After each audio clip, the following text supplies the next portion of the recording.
たみんなが割れちゃう。あやつがコビーか。パフューム。避けられない。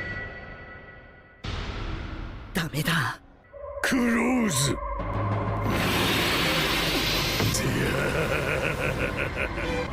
俺の闇は悪魔の力を引きずり込む。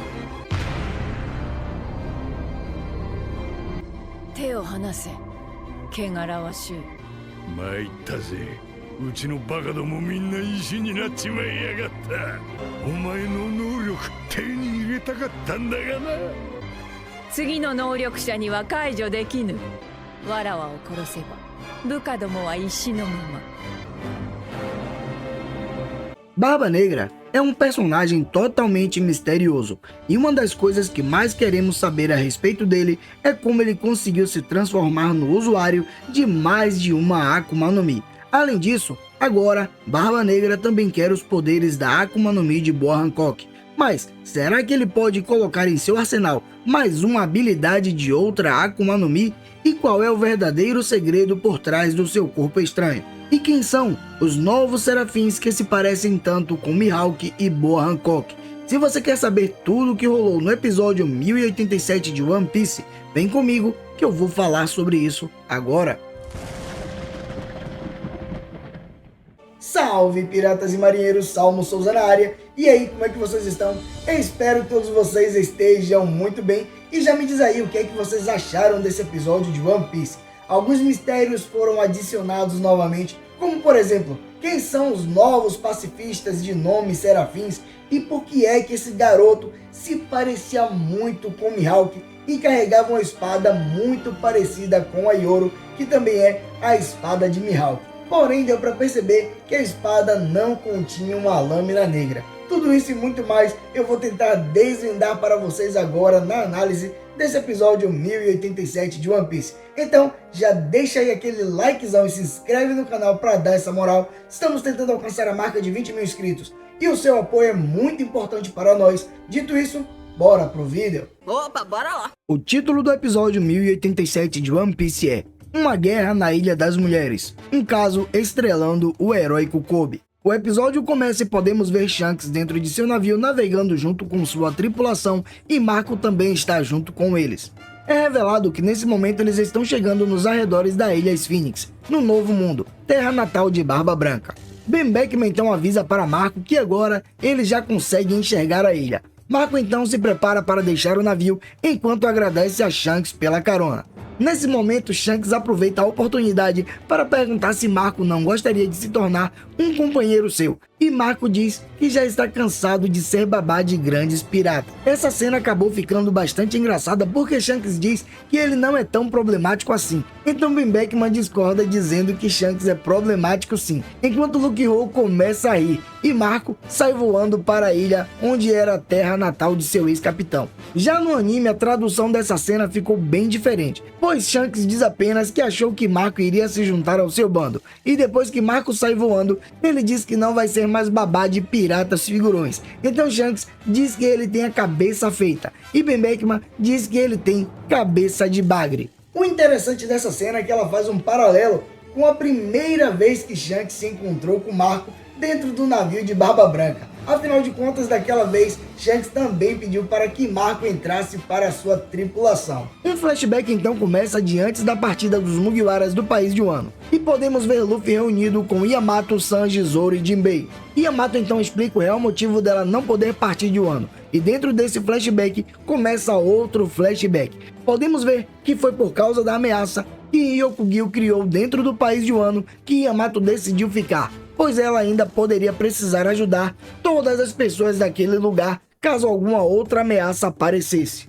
Yamato também revela que percebeu que não foi Momonosuke que expulsou o Ryokugyu do país de Wano, pois ela sentiu o haki do rei de outra pessoa. Então galera, esse flashback com Yamato dizendo por que ela não iria partir junto com os Mugiwaras parecia somente que Oda queria remediar a situação. Afinal de contas, várias vezes ele fez Yamato dizer que ela iria entrar para o bando dos Mugiwaras. E aí do nada ele simplesmente resolveu não colocá-la para navegar junto com Luffy e sua tripulação. Ou seja, ele simplesmente pensou, poxa, eu preciso remediar, já que muitas pessoas não gostaram da desistência de Yamato, então vou fazer com que ela diga que não vai viajar somente porque ela quer proteger o país de Wano. Voltando para o episódio, vemos Marco voando perto do local onde está rolando a conversa de Luffy e Yamato. E Marco então avisa para Luffy que ele está deixando o país de Wano, pois ele arrumou uma carona. Nesse momento, Luffy acaba se lembrando que Marco tinha te ajudado lá em Marineford quando ele estava tentando salvar Ace. Luffy então agradece e começa um novo flashback de alguns dos eventos da Guerra dos Maiorais. A cena volta para o presente e Marco diz para Luffy que Ace ficaria orgulhoso de tudo que ele fez até ali. E em seguida, Marco vai embora voando. Diferente do flashback da batalha de Ryokugyo versus os samurais, esse flashback da Guerra dos Maiorais ficou bastante legal, afinal de contas é uma cena muito antiga, além do mais ela é bastante emocionante e parece que a Toei melhorou a qualidade da sua imagem. A cena muda para a ilha de Amazon Lily no Calm Belt. Vemos então Gloriosa, a anciã de Amazon Lily, dizendo que a Ilha das Amazonas nunca foi tão atacada daquele jeito. Vemos Hancock também na cena e ela diz que enquanto ela estiver por lá, a marinha vai continuar atacando. Então ela se pergunta para onde ela deverá ir. O engraçado é ver a expressão dela mudando de repente, enquanto ela diz que o que ela queria mesmo era se casar com Luffy. Ficamos sabendo que agora que o sistema de Shichibukai foi abolido, os marinheiros começaram a atacar a Amazon Lily para capturar Boa Hancock. E como os navios da marinha são revestidos com Kairoseki, isso faz com que eles consigam cruzar o Calm Belt sem que os reis dos mares percebam a presença deles. Começa agora um flashback de algumas semanas atrás, do momento em que a marinha tinha começado a atacar a ilha de Amazon Lily. Podemos ver o início da luta entre as Amazonas contra os marinheiros. E então, Kobe aparece para dar a ordem para liberar a nova arma pacifistas denominadas de Serafins. De repente, duas crianças aparecem, uma com a aparência de um menino e a outra com a aparência de uma menina. Eles então começam a atacar as Amazonas e podemos perceber que os dois são muito fortes.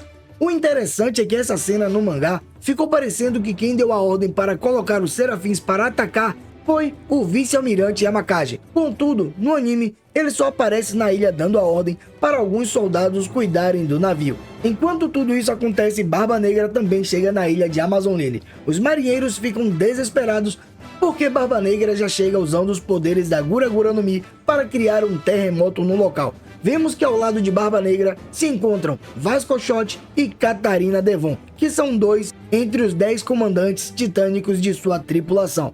Barba Negra então diz que ele está atrás dos poderes da Akuma no Mi de Boa Hancock, enquanto Katarina Devon diz que ela tem um rosto bonito e por isso ela vai querer a sua cabeça como troféu. Vasco Shot então diz que seria bom se eles levassem Boa Hancock para o quartel-general para que eles se divertissem um pouquinho com ela. Vendo essa cena, fica mais do que claro que a tripulação de Barba Negra são dignos de serem chamados de piratas. Afinal de contas, nós já estamos muito acostumados ao ver Luffy agindo como bonzinho, porém, os piratas são pessoas más e causam terror por onde eles passam. Então, essa frase de Vasco Shot de querer brincar, digamos assim, com Boa Hancock, e também de Katarina Devon querendo a cabeça de Boa Hancock como troféu, acabou ficando bastante pesada e mostrando que de fato a tripulação de Barba Negra é a tripulação que realmente faz jus ao nome de piratas. Vemos então alguns marinheiros parados diante de Barba Negra e eles pedem a ordem do vice-almirante Yamakage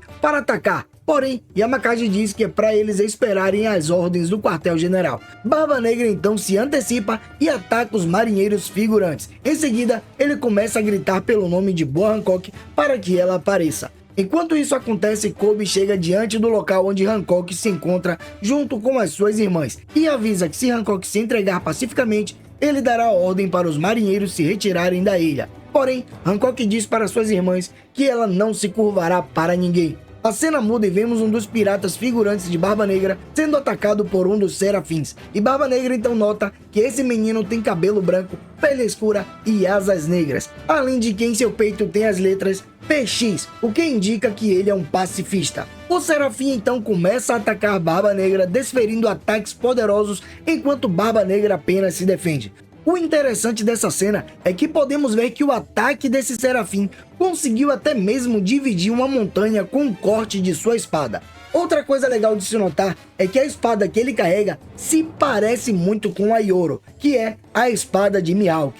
Então fica mais do que claro que esse Serafim foi feito tendo como base um material genético de Mihawk. Além do mais, dá para perceber que ele também tem genes Lunaria dentro de seu corpo, porque dá para notar o tom da sua pele escura, dá para ver as suas asas negras e o seu cabelo branco, assim se assemelhando muito com o King. E como todos nós já sabemos, King foi feito de rato de laboratório do governo, então isso deve explicar o porquê é que esse garoto se assemelha tanto com mais características dos Lunarianos. Contudo, será que até mesmo a sua espada é uma cópia da Yoro de Mihawk? Ao que tudo indica, sim. Afinal de contas, já vimos em outras vezes Vegapunk criando cópias de Akuma no Mi. Ou melhor dizendo, Vegapunk criou a cópia da Akuma no Mi de Kaido, que foi Momonosuke que comeu. Então, eu acho que seria muito fácil para um cientista de nome conseguir criar a cópia da Yoro também. Porém, se ela for mesmo a cópia da espada de Mihawk, ela não tem a sua lâmina negra ainda. Então, provavelmente esse Serafim vai ter que trabalhar de alguma forma para fazer com que essa espada vire uma lâmina negra.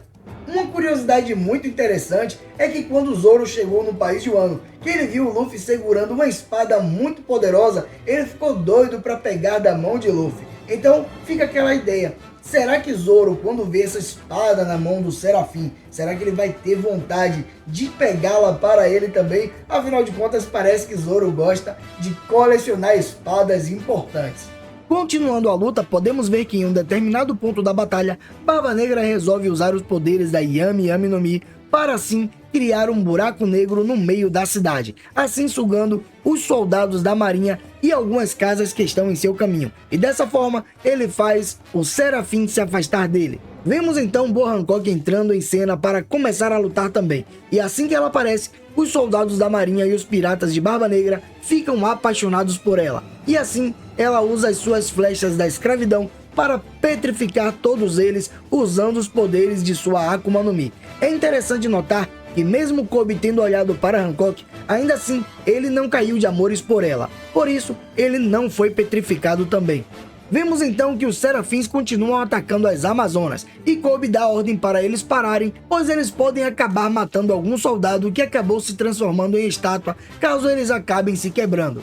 O Hancock então parte para cima de Kobe para atacá-lo também. E se aproveitando dessa brecha, Barba Negra usa o Vórtex Negro para atrair Hancock até ele. Assim, ele consegue agarrar o seu pescoço e enquanto ele tocar nela, ela não poderá usar os poderes de sua Akuma no Mi. Enquanto isso, vemos as recompensas deles aparecendo na tela. Barba Negra, um dos 4 Yonkous, recompensa de 3.996 milhões de beris. Boa Hancock, a Imperatriz Pirata, ex-Chichibukai, recompensa de 1.659 milhões de beris. Vemos que Barba Negra fica admirado com os poderes de Hancock porque ela conseguiu petrificar até mesmo Vasco Shot e Catarina Devon. E então Barba Negra diz que foi atrás dela porque ele queria os poderes de sua Akuma no Mi. Hancock então diz que mesmo que outra pessoa se torne usuário da Mera Mera no Mi, ainda assim ele não poderá desfazer a petrificação das pessoas petrificadas por ela. Ou seja, se Barba Negra matá-la, ele não poderá despetrificar os seus companheiros. E aí vai mais uma curiosidade. Aquela garota Serafim que apareceu se parece bastante com Boa Hancock. Então fica a questão, se ela realmente tiver os genes de Hancock e ela comer a Mero Mero no Mi, será que ela teria a capacidade de despetrificar as pessoas que Hancock tinha petrificado?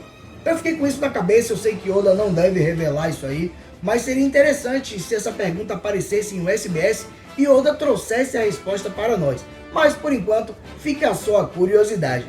Outra curiosidade interessante é que parece que Barba Negra queria os poderes da Mero Mero no Mi para ele, e não para entregar para alguém de sua tripulação. O que cria mais uma questão, será que Barba Negra tem a capacidade de comer mais uma Akuma no Mi, ou de alguma forma conseguir absorver os poderes de outra Akuma no Mi? Afinal de contas, ele já comeu a Yami Yami no Mi e conseguiu adquirir os poderes da Gura Gura no Mi de uma forma bastante misteriosa que ainda não foi revelada até hoje. Tanto é que várias teorias tinham surgido a respeito disso, dizendo que Barba Negra poderia ter mais de um estômago, dizendo que Barba Negra era mais de uma pessoa e até mesmo dizendo que foi por causa dos poderes da Yami Yami no Mi que ele conseguiu fazer essa façanha de usar os poderes de mais de uma Akuma no Mi. Porém, esse é um dos muitos mistérios de One Piece que Oda não deverá revelar tão cedo. Então, o jeito é aguardar até esse dia chegar. De qualquer modo, galera, o episódio acabou com Boa Hancock